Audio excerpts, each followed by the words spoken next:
Today my topic starts from a register. Clear? So start. Registers or processor registers are small units of data holding places. Registers कहें या processor registers कहें, ये क्या होती हैं? एक small unit, मतलब क्या होता है, डेटा को होल्ड करने के लिए एक छोटी सी प्लेस होती है. ठीक है. The CPU uses registers to temporarily hold some important processing information. जिस समय CPU प्रोसेस कर रहा होता है, प्रोसेसिंग में होता है, मतलब इनपुट डेटा को फैच कर रहा होता है और प्रोसेस करा रहा होता है, उस समय की कुछ इन्फॉर्मेशन को होल्ड करने का काम कौन करता है? आपका रजिस्टर करता है. ठीक है.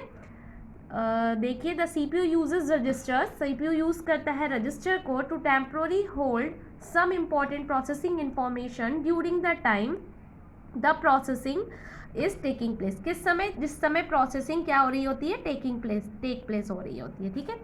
जैसे ही देखिए, CPU में स्टोर सम पार्ट डेटा और सम मेमोरी एड्रेस और some instructions in its processor registers. में क्या क्या रखता है CPU? सब मेमोरी, कुछ मेमोरी का एड्रेस रखता है और कुछ इंस्ट्रक्शंस रखता है. ठीक है. किसमें? रजिस्टर्स में रखता है. क्लियर? तो आपने देखा रजिस्टर्स क्या होते हैं. रजिस्टर एक छोटे सा स्टोरेज एरिया होता है. जिस समय आपका CPU प्रोसेस कर रहा होता है, तो उस समय की जो प्रोसेसिंग इन्फॉर्मेशन होती है, मेमोरी एड्रेस हुआ, कुछ इंस्ट्रक्शंस होते हैं, वो CPU रजिस्टर में टेम्पररी कुछ समय के लिए क्या कर देता है? स्टोर कर देता है या होल्ड करा देता है, उस जगह प्लेस कर देता है. क्लियर? ठीक है. अब देखिए, नेक्स्ट कंपोनेंट स्टार्ट करते हैं हम लोग मेमोरी. कहाँ पे स्टार्ट करते हैं? मेमोरी, जो बहुत इंपॉर्टेंट टॉपिक है. आपने देखा होगा मेमोरी दो टाइप की होती है. एक होती है प्राइमरी मेमोरी और दूसरी कैसी होती है? Secondary memory. ठीक. जो प्राइमरी मेमोरी होती है इसको बोलते हैं मेन मेमोरी या प्राइमरी मेमोरी. क्लियर? देखिए क्या होता है. The memory of a computer is more like a predefined working place where it is temporarily keeps the information and data to facilitate its performance. Each memory location has a unique memory address. क्या होता है कि आप कोई भी performance से आपने क्या किया, प्रोसेसिंग चल रही थी CPU की परफॉर्मेंस करिए, आप कुछ भी सिस्टम पे वर्क कर रहे होते हैं. जिस समय आप सिस्टम पे वर्क कर रहे होते हैं तो आपकी जो डेटा है वो कहाँ सेव हो रहा होता है? आपकी मेमोरी में स्टोर हो रहा होता है. ठीक है. मेमोरी में क्या हो रहा होता है? स्टोर हो रहा होता है. तो हर एक मेमोरी लोकेशन का एक यूनिक मेमोरी एड्रेस होता है. जैसे आपने डेटा कहीं सेव कर दिया, एक मेमोरी लोकेशन पे कर दिया, फिर दूसरी मेमोरी लोकेशन पे कर दिया, तो हर एक मेमोरी लोकेशन का क्या होगा? एक यूनिक एड्रेस होगा. मतलब हर किसी का इसका एड्रेस अलग होगा, इसका एड्रेस अलग होगा. ठीक है. When the task is performed, it clears its memory. जब ये काम कंप्लीट हो जाता है तो ऑटोमेटिकली मेमोरी क्या हो जाती है? क्लियर हो जाती है. ठीक है. मतलब साफ हो जाती है. मेमोरी क्या हो जाती है? क्लियर हो जाती है. वो प्लेस खाली हो जाता है. And the memory space is then available for the next task. आपका टास्क कंप्लीट हुआ, एग्जीक्यूट हो गया फाइनली, तो वो टास्क कंप्लीट होने पर वो मेमोरी जो एक्वायर्ड की गई थी इंस्ट्रक्शन के द्वारा क्या हो जाती है? रिलीव की कर दी जाती है और दूसरे टास्क के लिए दूसरे टास्क को परफॉर्म कराने के लिए दे दी जाती है. When the power is switched off. जब कभी पावर स्विच ऑफ हो जाए और everything stored in the memory get erased. जब कभी पावर स्विच ऑफ हो जाता है, जैसे आपकी कभी लाइट चली गई, ठीक है, everything stored in the memory get erased. तो आपकी मेमोरी में जो भी था वो सब क्या हो जाता है? इरेज्ड हो जाता है. And can not be recalled. तो आपने पढ़ा होगा ऐसी मेमोरी जो पावर स्विच ऑफ होने के बाद क्या हो जाए? पावर स्विच ऑफ होने के बाद जो भी आप वर्किंग कर रहे थे वो क्या हो जाए? इरेज्ड हो जाए और उसे दोबारा से रिकॉल नहीं कर सके. तो ऐसी मेमोरी कौन सी मेमोरी कहलाती हैं? वोलाटाइल मेमोरी कहलाती हैं. कैसी कहलाती हैं? वोलाटाइल मेमोरी कहलाती हैं. क्लियर? कैसी मेमोरी कहलाती है? वोलाटाइल मेमोरी कहलाती है. तो कौन सी मेमोरी वोलाटाइल मेमोरी होती है? रैम. कौन सी होती है? रैम. रैंडम एक्सेस मेमोरी कैसी मेमोरी होती है? वोलाटाइल मेमोरी होती है. जब आप कभी सिस्टम पे वर्क कर रहे होंगे, ठीक है, सिस्टम पे वर्क कर रहे हैं और अचानक से लाइट चली गई, तो लाइट चलाने के बाद आप जो भी वर्किंग कर रहे होते हैं वो सब चली जाती है. तभी कहते हैं कि आप जैसे ही वर्किंग करते जाए और साथ में क्या करते जाएं? ऑटोमेटिकली मतलब सेव करते जाएं उस चीज़ को. तो जो हमारी मेमोरी होती है वो क्या हो जाएगी? सेव होने के बाद क्या हो जाएगी? वो आपकी इरेज्ड नहीं होगी. ठीक है. तो वो अगर आप सेव करते जाएंगे तो वोलाटाइल मेमोरी किस में कन्वर्ट होता जाएगी? फिर नॉन वोलाटाइल मेमोरी में कन्वर्ट होती जाएगी. ठीक है. तो अगर वो नॉन वोलाटाइल मेमोरी में कन्वर्ट होती जा रही है तो वो कौन सी मेमोरी फिर बन जाएगी? रोम बन जाएगी. किस में बन जाएगी? रोम. तो रोम एक ऐसी मेमोरी होती है कि पावर स्विच ऑफ होने पर भी आपकी मेमोरी इरेज, जो भी आप वर्क कर रहे हैं वो इरेज नहीं होगा. Clear? So the memory of a computer can be thought of as cells. Each of these cells is further broken down into smaller parts known as bits. क्या कहते हैं कि जैसे मेमोरी होती है, हम उसे कैसे थॉट करते हैं, एज अ सेल्स के रूप में करते हैं, ठीक है. हर एक सेल्स क्या होती है, फिर फर्दर छोटी छोटी बिट्स में बांट देते हैं. अब bits means a binary digit. Bit क्या होती है, बाइनरी डिजिट आपको पता है, आइदर इन 0 और 1 फॉर्म. अब number of bits together are use to store data instructions by their combination.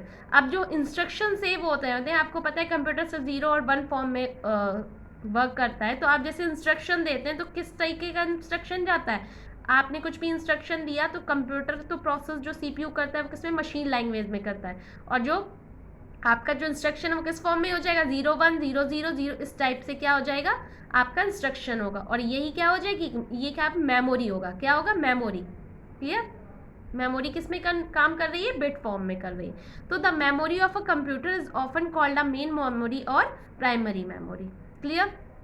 देखिए आपको पता है, इंपॉर्टेंट पॉइंट है ये, 1 बाइट इक्वल कितना होता है, एक बाइट में कितने बिट्स होते हैं, 8 बिट्स होते हैं. कितने होते हैं, 8 बिट्स होते हैं. And how many nibble, nibble क्या होता है, देखिए अगर हाफ कर दिया जाए, मतलब एक निबल में कितने होते हैं, 1 बाइट में 8 बिट्स होते हैं, और 1 निबल में कितने बिट्स होते हैं, 4 बिट्स होते हैं. कितने होते हैं, 4 बिट्स. ये दोनों काफ़ी इंपॉर्टेंट पॉइंट्स हैं. 1 byte equal 8 bits, 1 nibble equal 4 bits. Clear. आप देखिए जैसे और भी यूनिट होती है मेमोरी की, KB हुआ, ठीक है, MB हुआ, GB हुआ, TB हुआ, टेराबाइट हुआ, गीगाबाइट हुआ, मेगाबाइट हुआ, किलोबाइट हुआ. ठीक है.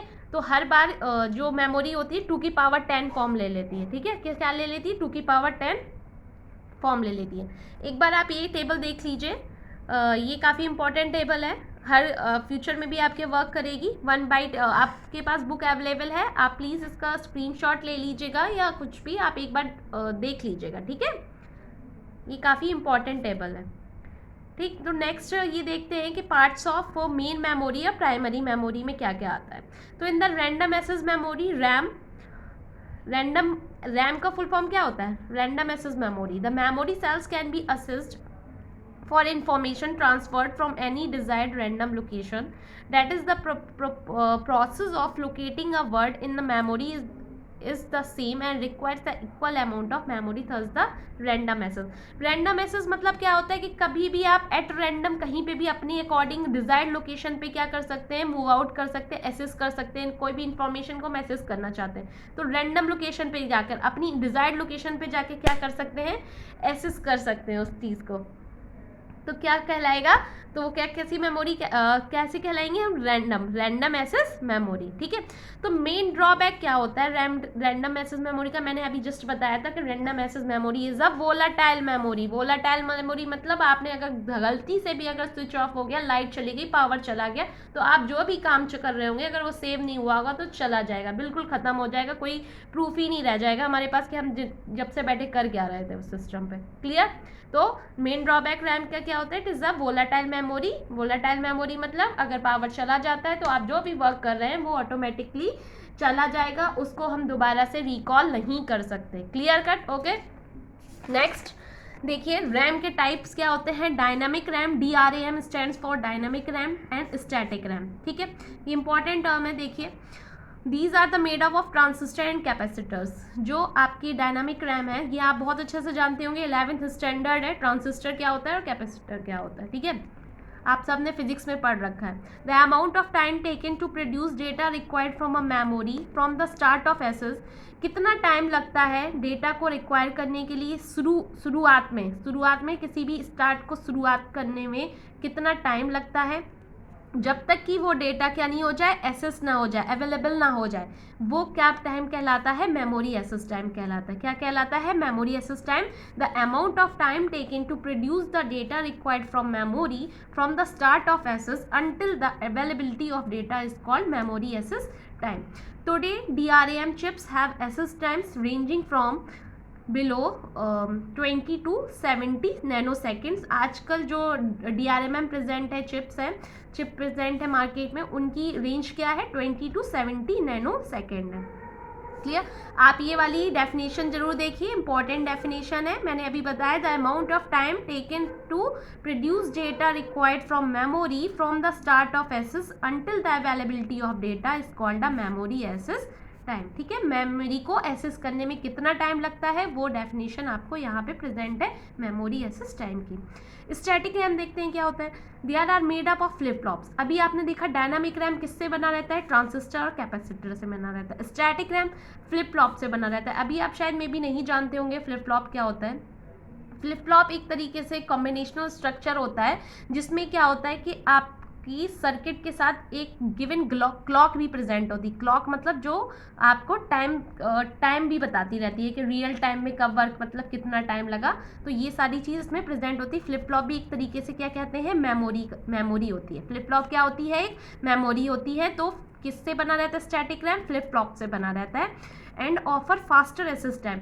स्टैटिक रैम डायनामिक रैम से काफ़ी टाइम्स क्या होता है, फास्टर होता है, काफ़ी जल्दी से एसेस करता है। कम से कम कितना फास्टर होता है, 10 नैनो सेकेंड फास्टर होता है compare to dynamic RAM. Nano seconds क्या होते हैं, नैनो सेकेंड्स मतलब क्या होता है, 1 नैनो सेकेंड 10⁻⁻9 के होता है। कितने होते हैं, 10⁻⁹ के होता है। तो static RAM are thus used in specialised application while dynamic RAM are used in primary storage section of most computer. तो जो स्टैटिक रैम होता है वो कहाँ पे यूज कर रहे हैं, हम स्पेशलाइज्ड एप्लीकेशंस में यूज़ कर रहे हैं ज़्यादातर। और डायनामिक रैम का हम यूज़ कहाँ कर रहे हैं, प्राइमरी स्टोरेज सेक्शन के लिए यूज़ कर रहे हैं। सो स्टूडेंट, आज का टॉपिक आपने क्या क्या पढ़ा है, रजिस्टर्स पढ़े हैं, मेमोरी पढ़ी है। मेमोरी में आपने पढ़ा कि मेमोरी क्या होती है, बिट्स बाइट्स क्या होते हैं, ये सब मेमोरी में प्राइमरी मेमोरी आज आपने पढ़ लिया, जिसमें रैम को आपने देख लिया। रैम के 2 पार्ट्स होते हैं, dynamic and static RAM. Tomorrow your new topic start from a ROM, so please read it from your book. ठीक है, रोम स्टार्ट करेंगे, after that cache memory start करेंगे, and after I think tomorrow के बाद आपका next chapter start करने की कोशिश की जाएगी। Okay, thank you student.